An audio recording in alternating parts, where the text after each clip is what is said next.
So jealousy is a really terrible thing, except وَمِن ذَلِكَ مَا صَحَّ مِن قَوْلِهِ صَلَّى اللَّهُ عَلَيْهِ وسلم, from the things that are acceptable, as what is authentically narrated from the Prophet sallallahu alaihi wasallam, لا حسد إلا في اثنتين. There is no room for jealousy at all except in two things.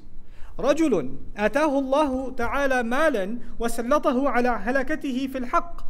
A man who Allah has given wealth and he is exhausting himself in destroying it, spending it for the truth.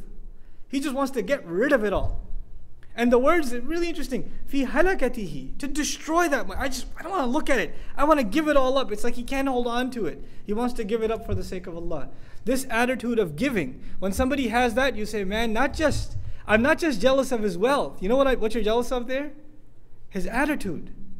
How does he have? How do you get that? How do you want to give money up so easily?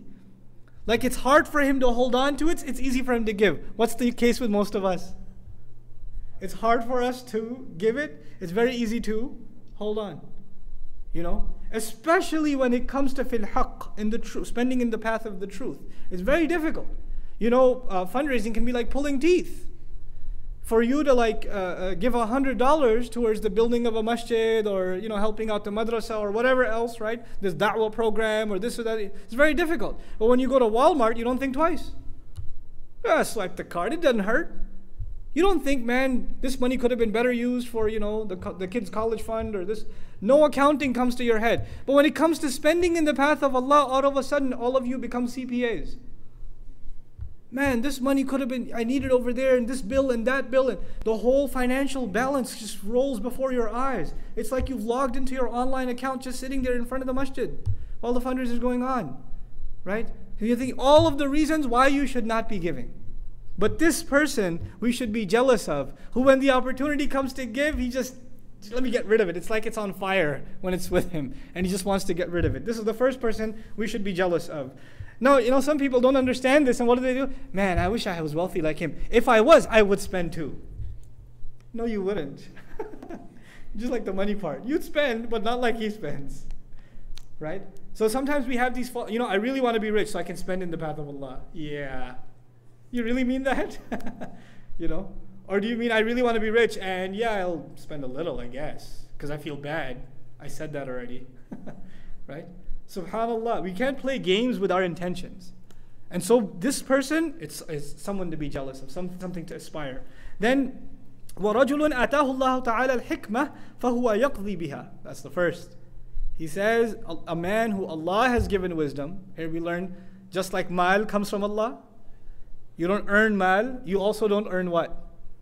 Wisdom. That also comes from Allah. And so what does he do with that wisdom? يَقْضِي بِهَا. Number one, he judges by means of that wisdom. When he lives his life, he lives in accordance with that wisdom. So here we're learning the difference between knowledge and wisdom. You can have a lot of knowledge, but you don't act on it, which means you're not very wise. When you have knowledge and you judge by it, you act by it, you live by it, you benefit from it, then you're actually wise.